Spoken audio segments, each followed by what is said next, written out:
नमस्कार दोस्तों, स्वागत है आपका राजंस कैरियर प्राइवेट लिमिटेड के ऑफिशियल यूट्यूब चैनल पर। मैं हूं शशिधर पांडे और आज हम यहां पर देखने जा रहे हैं इतिहास विषय के कुछ महत्वपूर्ण प्रश्न। तो आइए शुरू करते हैं आज के महत्वपूर्ण प्रश्नों को। सबसे पहला प्रश्न जो हमारे सामने यहां पर है वो ये है कि भारतीय प्रशासनिक सेवा किसके शासनकाल में प्रारंभ हुई थी। बात किसकी की जा रही है, भारतीय प्रशासनिक सेवा या इंडियन सिविल सर्विसेज की, और पूछा गया है कि ये किसके शासनकाल में शुरू हुई थी। तो यहाँ पर आपके सामने चार ऑप्शन दिए गए हैं। ये चारों जो ऑप्शन हैं ये गवर्नर जनरल या वायसरायों के नाम हैं जो भारत में अंग्रेजी शासनकाल के दौरान हमें दिखाई देते हैं। प्रश्न में ये पूछा गया कि किसने भारत में इन चारों में से भारतीय प्रशासनिक सेवा की शुरुआत की थी। तो पहला नाम दिया है लॉर्ड डलहौजी, दूसरा दिया है लॉर्ड कर्जन, तीसरा दिया है लॉर्ड वेंटेक और चौथा नाम दिया है लॉर्ड कॉर्नवालिस।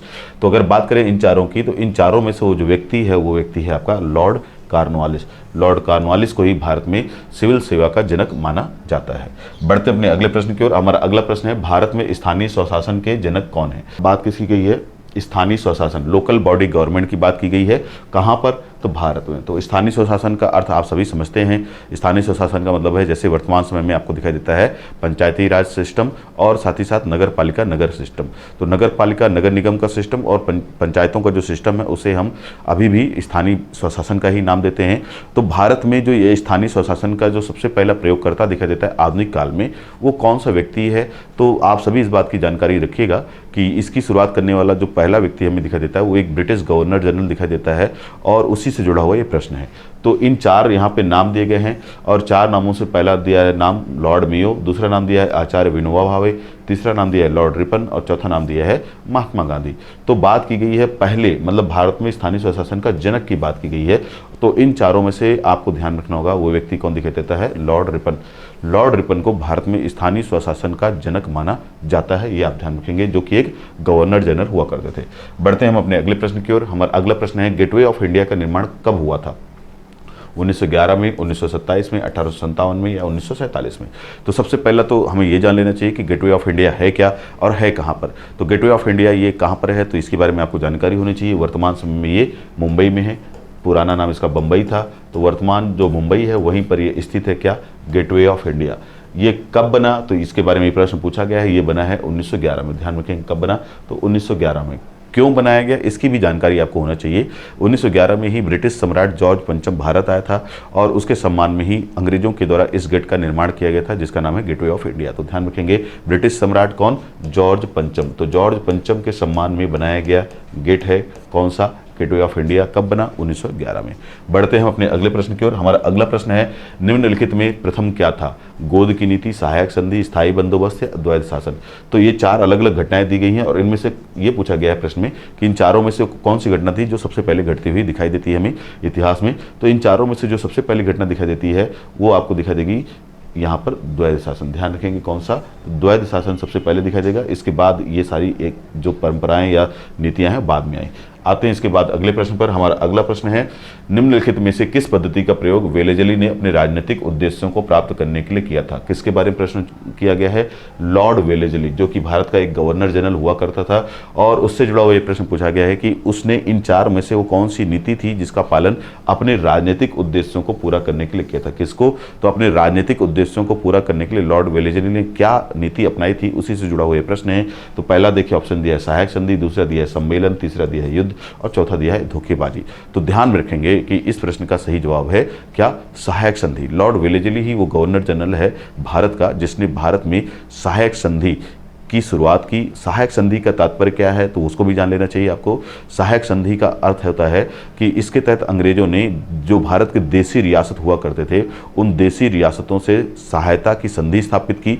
उनके साथ ये समझौता किया कि अगर वो उनसे समझौता कर लेते हैं, मतलब अंग्रेजों ने ये एक तरह का वादा किया अनेक देशी रियासतों से कि अगर वो उनसे संधि कर लेते हैं तो अंग्रेजों की सेना उनके राज्य की सुरक्षा करेगी। तो अंग्रेजों ने कई देशी रियासतों से ये संधि की कि वो उनकी सुरक्षा करेंगे, लेकिन ये सुरक्षा जो हुआ करती थी इसका जो सारा खर्च हुआ करता था उन देशी रियासतों को ही उठाना पड़ता था जिनके साथ ये संधि की जाती थी। तो अंग्रेज इसका खर्चा बिल्कुल नहीं उठाते थे। अंग्रेजों की सेना हुआ करती थी उन राज्यों में जो इस संधि को इस संधि या समझौते को हस्ताक्षर करते थे और उस सेना का पूरा खर्चा भी उन्हीं रजवाड़ों को उठाना पड़ता था। तो यही थी क्या, आपकी सहायक संधि, जिसका शुरुआत करता दिखाई देता है आपको कौन, वेलेस्ली। तो लॉर्ड वेलेस्ली ने अपने राजनीतिक उद्देश्यों को पूरा करने के लिए क्या किया, सहायक संधि का प्रयोग किया। इसमें होता क्या है कि बाद में धीरे धीरे करके जितने भी देशी रियासतों ने इस संधि पर हस्ताक्षर किया था वो निर्भर हो जाते हैं किस पर, अंग्रेजों पर, और उनका जो सुरक्षा थी, उनका एक तरह से बोलना चाहिए कि जो स्वतंत्रता थी वो खत्म हो जाती है, वो पूरी तरह से निर्भर हो जाते हैं किसके ऊपर, अंग्रेजों के ऊपर। तो ये कहीं ना कहीं अंग्रेजों के लिए फायदेमंद सिद्ध होती है, क्योंकि अंग्रेजों के ऊपर देशी रियासतों की निर्भरता बढ़ जाती है। तो ये आपके लिए महत्वपूर्ण है, ध्यान रखेंगे। बढ़ते हैं हम अपने अगले प्रश्न की ओर। हमारा अगला प्रश्न है, किस गवर्नर जनरल ने अपने को बंगाल का शेर कहा है? तो वो कौन सा गवर्नर जनरल था इन चारों में से जिसने अपने आप को, स्वयं को क्या कहा हुआ है, बंगाल का शेर? तो इन चारों में से कोई एक व्यक्ति ऐसा है जो अपने आप को अपने अहंकारवश क्या कहता हुआ दिखाई देता है, बंगाल का शेर। तो देखते हैं कौन कौन से नाम दिए हैं। पहला नाम दिया है लॉर्ड कॉर्नवालिस, दूसरा लॉर्ड कर्जन, तीसरा वॉरेन हेस्टिंग्स और चौथा लॉर्ड वेलेस्ली। प्रश्न में पूछा गया है क्या, बंगाल का शेर। तो बंगाल का शेर अपने आप को कहने वाला जो आपको गवर्नर जनरल दिखाई देगा वो है लॉर्ड वेलेस्ली। ध्यान रखें कौन, तो Lord Wellesley. Option number D जो है वो इस प्रश्न का सही जवाब है, जो अपने आप को कहता है बंगाल का शेर। बढ़ते हैं अपने अगले प्रश्न की ओर। हमारा अगला प्रश्न है, निम्नलिखित में से कौन भारत का प्रथम गवर्नर जनरल था? तो प्रश्न में पूछा गया है प्रथम गवर्नर जनरल कहाँ का, तो भारत का। तो बात की गई है भारत के प्रथम गवर्नर जनरल की। कब बना ये, तो ध्यान रखेंगे जो 1833 का जो अधिनियम आया था, उस अधिनियम के माध्यम से भारत के गवर्नर को भारत का गवर्नर जनरल, या फिर ऐसा करिए समझिए कि बंगाल के गवर्नर जनरल को भारत का गवर्नर जनरल कहा जाने लगा। तो पहले तो प्रश्न को देख लेते हैं। पूछा गया भारत का प्रथम गवर्नर जनरल कौन था? पहला ऑप्शन है लॉर्ड एमएस, दूसरा दिया लॉर्ड विलियम बेंटिक, तीसरा दिया सर चार्ल्स मेटकॉफ और चौथा नाम दिया यहाँ पर रॉबर्ट क्लाइव। तो आपको ध्यान रखना होगा कि इस प्रश्न का सही जवाब है Lord William Bentinck. Lord William Bentinck ही वो व्यक्ति है जिसे भारत का प्रथम गवर्नर जनरल कहा जाता है या कहा जाना चाहिए, क्योंकि इसके पहले जो पद हुआ करता था वो पद हुआ करता था बंगाल का गवर्नर जनरल। तो ध्यान रखेंगे कि पहले भारत के गवर्नर जनरल को किस नाम से जाना जाता था, तो पहले भारत के गवर्नर जनरल को बंगाल का गवर्नर जनरल। तो प्रारंभ में बंगाल का गवर्नर, फिर बंगाल का गवर्नर जनरल, और यही बंगाल का गवर्नर जनरल नामक पद ही बाद में बन जाता है भारत का गवर्नर जनरल। तो ये आपको ध्यान रखना होगा। तो भारत का प्रथम गवर्नर जनरल कौन दिखाई देगा आपको, लॉर्ड विलियम बेंटिक।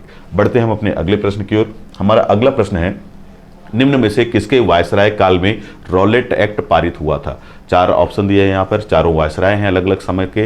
प्रश्न में ये पूछा गया है कि इनमें से वो कौन सा वायसराय था जिसके शासनकाल के दौरान आपको रॉलेट एक्ट पारित होता हुआ दिखाई देता है? कौन सा एक्ट, तो रॉलेट एक्ट। ये बहुत ही महत्वपूर्ण प्रश्न है, ध्यान रखेंगे। और रॉलेट एक्ट के बारे में भी आपको थोड़ा सा जान लेना चाहिए। इस एक्ट के माध्यम से अंग्रेजों ने ये प्रयास किया कि उस समय ये होता कब है, तो 1916 के आसपास की जो घटना है भारतीय इतिहास की, उसको आपको ध्यान रखना होगा। 1916 के आसपास भारत में आपको दिखाई देता है क्या, होम रूल आंदोलन। कौन सा आंदोलन, तो ध्यान रखेंगे 1916 के आसपास भारत में श्रीमती एनी बेसेंट और किसके द्वारा, पंडित बाल गंगाधर तिलक के द्वारा एक आंदोलन शुरू किया जाता है जिसका नाम है होम रूल आंदोलन, यानी कि एक तरह से घर का शासन। होम रूल मतलब घर का शासन या स्वदेशी शासन।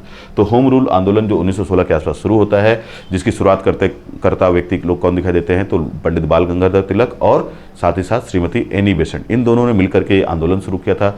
इसकी वजह से होता यह है कि भारतीयों में एक तरह की चेतना पैदा होती है और भारतीय अपनी स्वतंत्रता और आज़ादी के लिए प्रयास करने लगते हैं, और लोग संगठन बनाने लगते हैं, लोग जुड़ने लगते हैं, एक दूसरे के अंदर जागरूकता पैदा करने लगते हैं, जिसके चलते अंग्रेज घबरा जाते हैं। और अंग्रेज लोगों की, मतलब भारत के लोगों की इस जागरूकता रोकने के लिए, उनको संगठन और समूह से बनाने से रोकने के लिए एक एक्ट पास करवाते हैं, एक एक्ट पारित करवाते हैं, और उसी एक्ट का नाम हमको क्या दिखा देता है, रॉलेट एक्ट। तो ये बहुत ही खतरनाक एक्ट था, बहुत ही खतरनाक अधिनियम या कानून था ये। इसके माध्यम से होता क्या था वो भी समझ लेते हैं। इस एक्ट के माध्यम से अंग्रेजों ने ये नियम बना दिया था कि कहीं पर भी एक साथ 3 या 4 से ज़्यादा लोग अगर इकट्ठा पाए जाएंगे तो ये माना जाएगा कि वो अंग्रेजों के खिलाफ क्या कर रहे हैं, षड्यंत्र कर रहे हैं, और इसके चलते उनको गिरफ्तार किया जा सकता है। बात सिर्फ गिरफ्तारी की नहीं थी, गिरफ्तारी तो बहुत पहले भी हुआ करती थी अलग कानूनों के माध्यम से, लेकिन इस कानून की खास बात ये थी कि अगर आपको रॉलेट एक्ट के तहत गिरफ्तार कर लिया गया तो आप अपना वकील नहीं रख सकते थे, आप न्यायालय में या कोर्ट में अपील नहीं कर सकते थे, और न ही अपना केस लड़ सकते थे। इसलिए इस कानून को क्या बोला गया भारतीय इतिहास में, नो वकील नो अपील और नो दलील। तो इस कानून को ये संज्ञा प्रदान की गई। इसे कई जगहों पर काला कानून भी कहा जाता है। क्या कहा जाता है, तो काला कानून। इसके गुणों की वजह से इस कानून को क्या कहा गया, काला कानून। तो बहुत ही प्रसिद्ध है ये कानून। इसी कानून के चलते बाद में आपको जलियांवाला बाग हत्याकांड होता हुआ दिखाई देता है। तो ये सब बातें आपको ध्यान में रखनी होंगी। प्रश्न में ये पूछा गया है कि किसके वायसराय काल में लाया गया था। तो 4 ऑप्शन है, पहला है लॉर्ड हार्डिंग द्वितीय, दूसरा दिया है चेम्सफोर्ड, तीसरा दिया है रीडिंग और चौथा दिया है आपका मिंटो द्वितीय। तो इस प्रश्न का सही जवाब है चेम्सफोर्ड। लॉर्ड चेम्सफोर्ड जब भारत में वायसराय थे, उनके शासनकाल के दौरान ही रॉलेट एक्ट भारत में लाया गया था या पास किया गया था। बढ़ते हम अपने अगले प्रश्न की ओर। हमारा अगला प्रश्न है, मैग्ना कार्टा पर किसके शासनकाल में हस्ताक्षर हुए थे। 4 नाम दिए हैं यहाँ पर, जॉन द्वितीय, हेनरी चतुर्थ, एडवर्ड द्वितीय या जॉर्ज पंचम। बात किसकी की गई है, तो मैग्ना कार्टा की। तो ये जो मैग्ना कार्टा है 1200 के आसपास, 1212 या 1215 के आसपास आपको अंग्रेजों के द्वारा या अंग्रेजी शासक के द्वारा या राजा, उस समय जो ब्रिटेन के राजा, इंग्लैंड के राजा हुआ करते थे, उस इंग्लैंड के राजा के द्वारा 1215 या 1212 के आसपास ये मैग्ना कार्टा साइन किया गया था। मैग्ना कार्टा का अर्थ यहाँ पे समझ लीजिए महाअधिकार पत्र। क्या है, तो महाअधिकार पत्र। तो ये एक बहुत ही महत्वपूर्ण तथ्य है, ध्यान रखेंगे कि 1215 के आसपास इंग्लैंड का एक राजा हुआ करता था, जिससे वहाँ के लोगों ने बहुत सारे अधिकार मांगे और उस व्यक्ति ने, उस राजा ने उन लोगों को बहुत सारे वो अधिकार जो लोग मांग रहे थे उन्हें सौंपा। इन्हीं अधिकारों का जो दस्तावेज है वो क्या कहलाता है, महाअधिकार पत्र या फिर मैग्ना कार्टा। अब प्रश्न में यही पूछा गया है कि ये जो मैग्ना कार्टा था, जो कि इंग्लैंड के राजा ने अपने जनता को सौंपा था, अधिकार सौंपा था इसके माध्यम से, वो कौन सा राजा था जिसने ये कार्य किया था। 4 ऑप्शन में चारों नाम हमने देख लिए। अब इस प्रश्न का जो सही जवाब हमें दिखाई देता है जॉन द्वितीय। तो ध्यान रखेंगे, जॉन द्वितीय ही वो इंग्लैंड का राजा था जिसने अपने देश के नागरिकों को महाअधिकार के पत्र सौंपे थे या फिर मैग्ना कार्टा सौंपा था। बढ़ते हैं हम अपने अगले प्रश्न पर। हमारा अगला प्रश्न है, ब्रिटिश सरकार ने पहली बार यह घोषणा की कि उनकी मंशा भारत में धीमे धीमे एक उत्तरदायी सरकार बनाने की है द्वारा।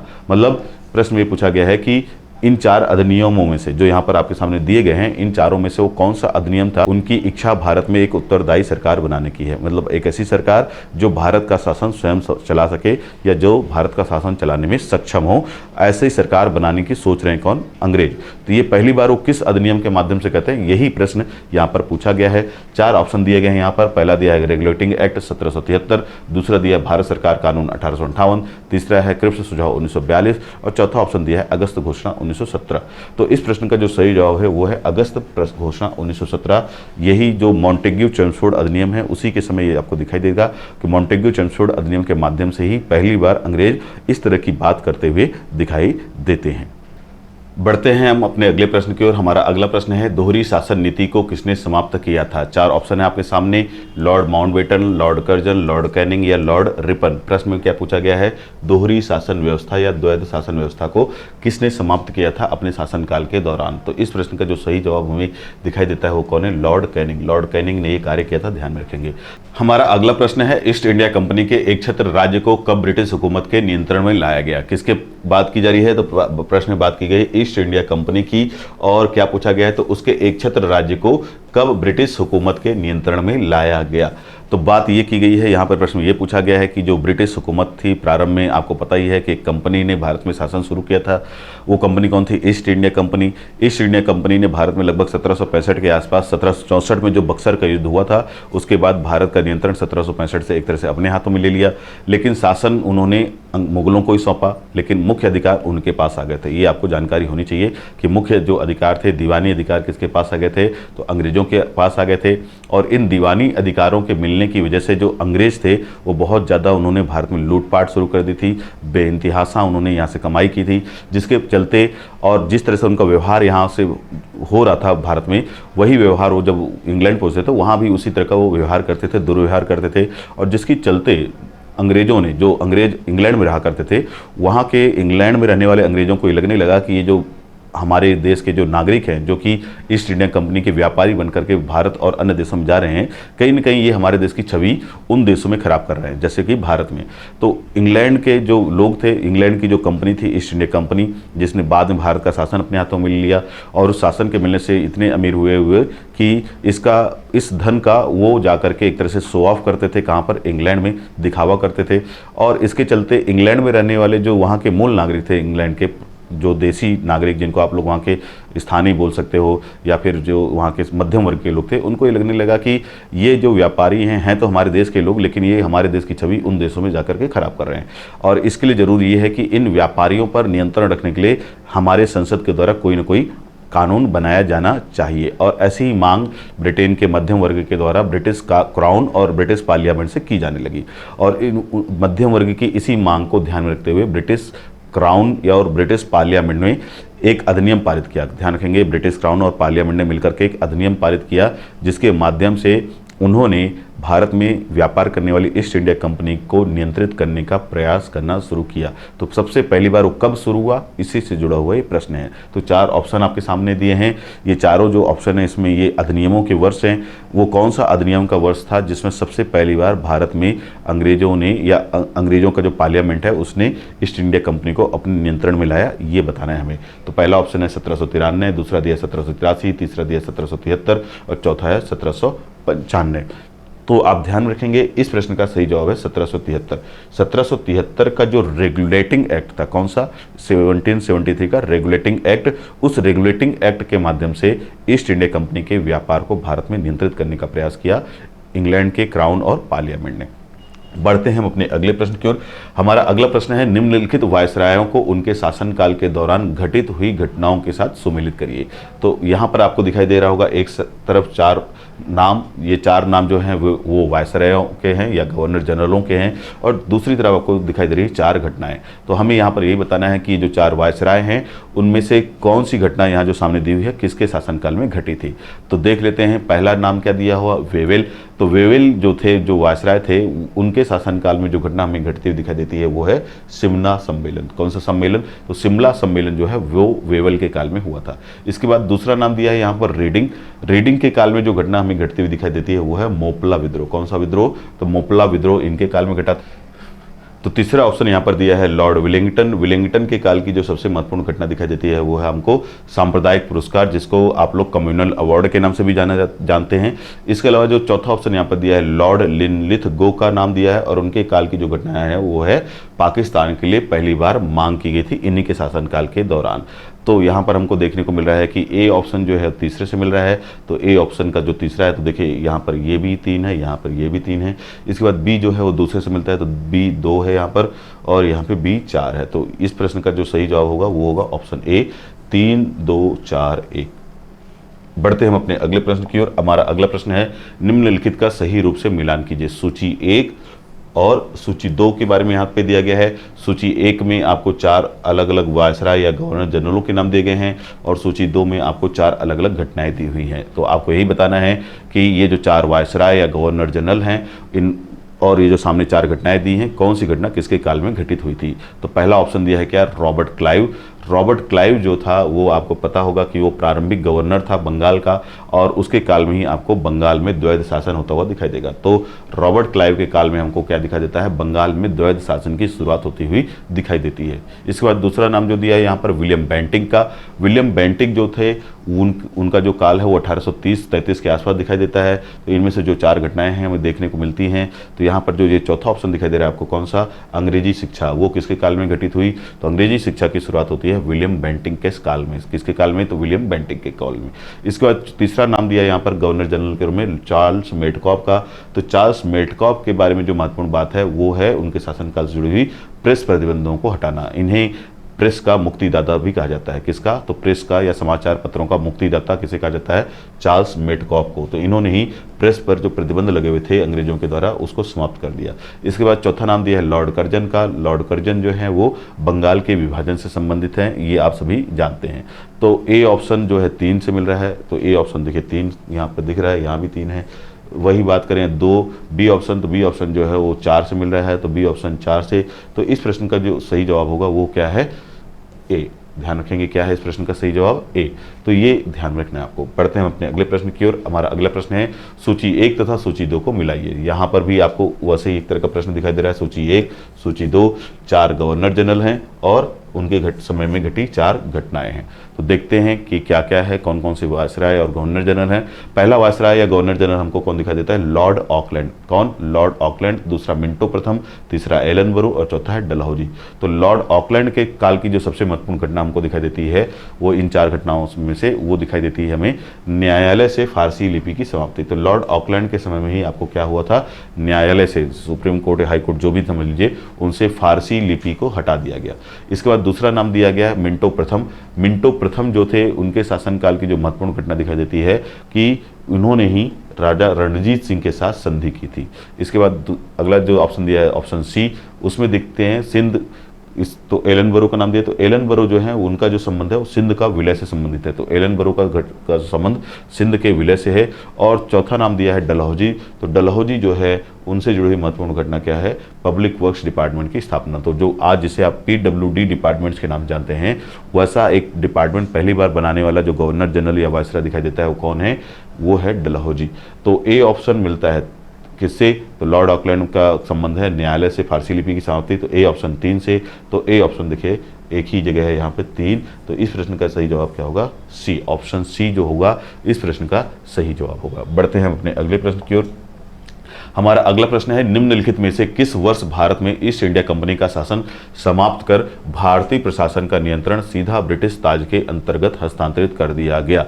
तो बहुत ही महत्वपूर्ण प्रश्न है। प्रश्न में ये पूछा गया है कि वो कौन सा वर्ष था जब भारत में ईस्ट इंडिया कंपनी के शासन को पूरी तरह से समाप्त कर दिया गया और भारत का शासन ब्रिटिश क्राउन या ब्रिटिश ताज को सौंप दिया गया। तो देखते हैं 4 ऑप्शन दिए गए हैं आपके सामने। पहला 1857, दूसरा 1860, तीसरा दिया 1858 और चौथा दिया 1872। तो आप सभी ध्यान रखेंगे कि 1857 में एक प्रसिद्ध विद्रोह हुआ था जिसे भारत का प्रथम स्वतंत्रता संग्राम की संज्ञा दी जाती है साधारणतः।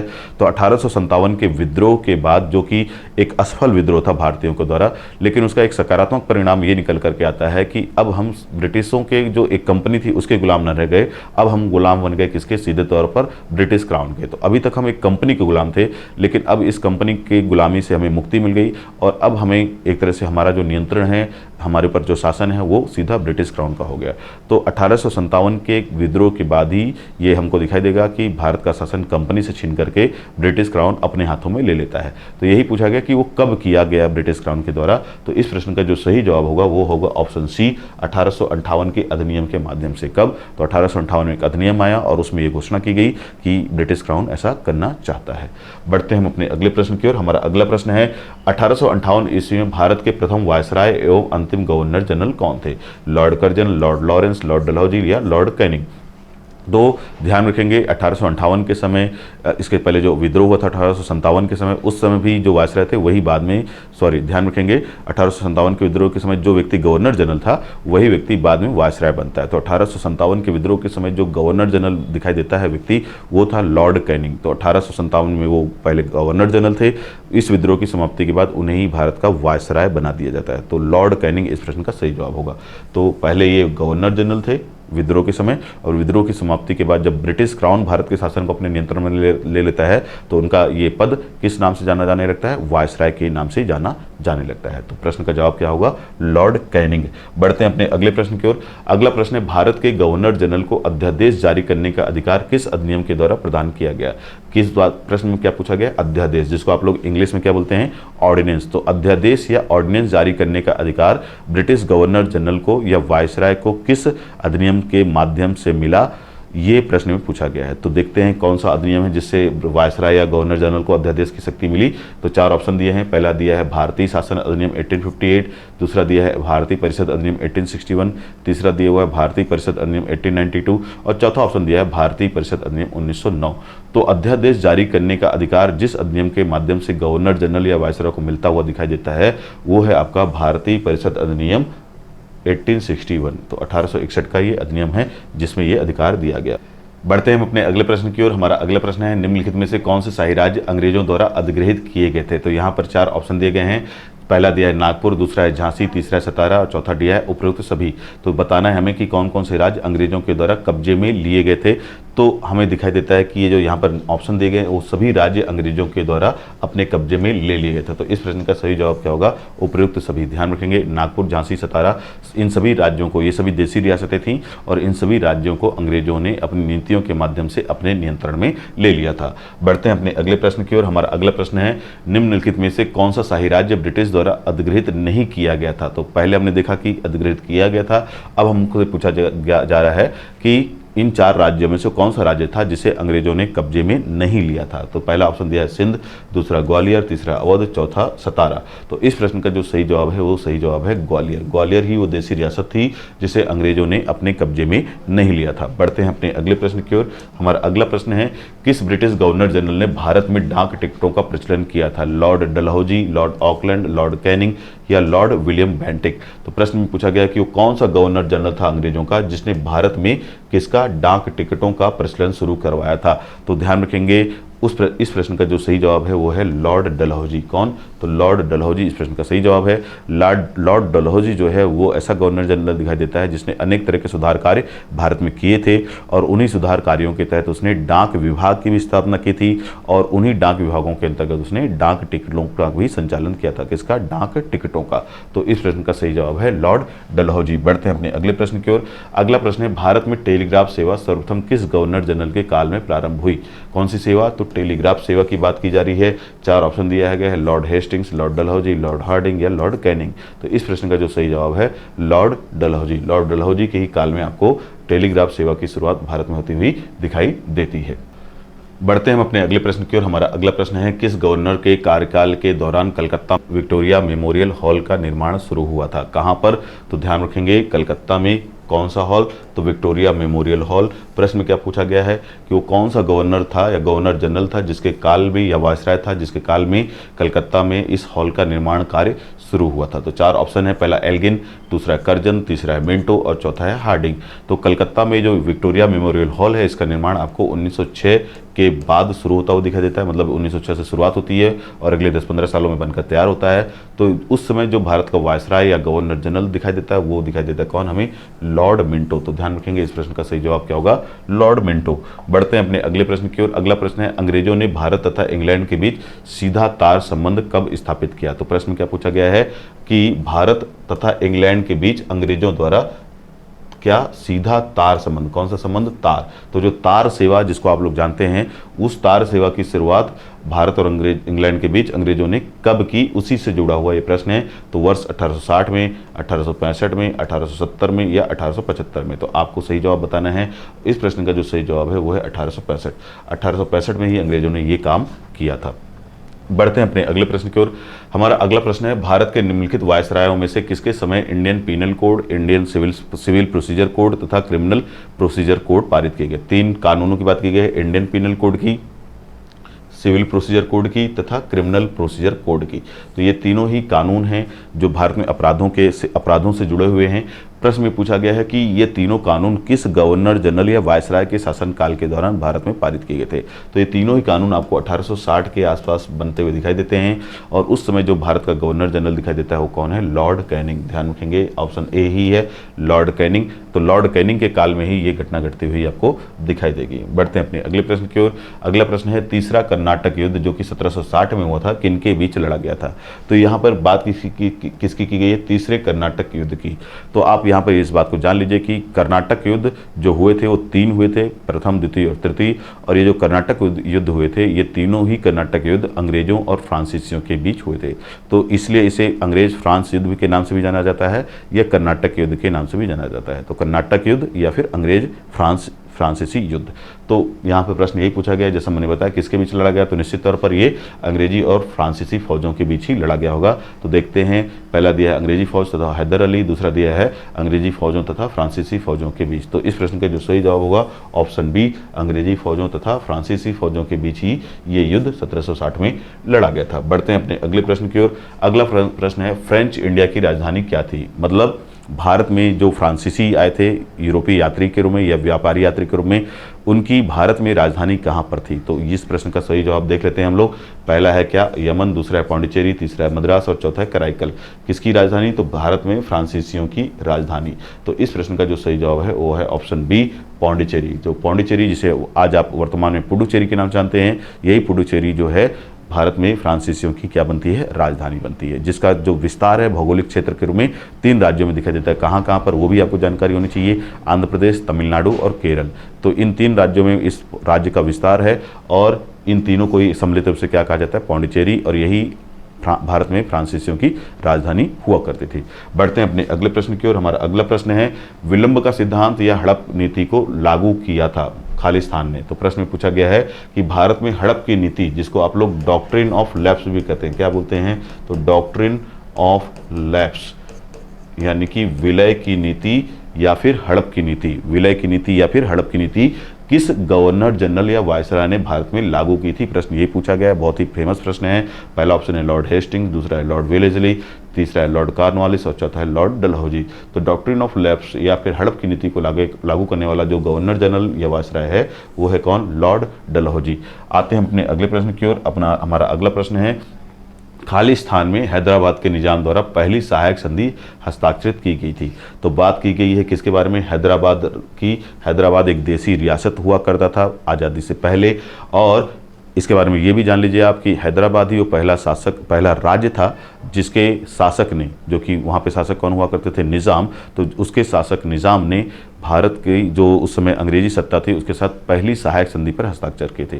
तो बहुत ही महत्वपूर्ण प्रश्न है। यहाँ से प्रश्न आता है कि लॉर्ड वेलेस्ली के द्वारा लाई गई सहायक संधि पर हस्ताक्षर करने वाला पहला भारतीय राज्य या देसी रियासत कौन सा था? तो वो था हैदराबाद। तो वही यहाँ पर प्रश्न पूछा गया है कि हैदराबाद के निजाम द्वारा पहली सहायक संधि पर हस्ताक्षर कब किया गया था? तो देखते हैं, पहला ऑप्शन है 1799, दूसरा है 1798, तीसरा है 1797 और चौथा है 1796।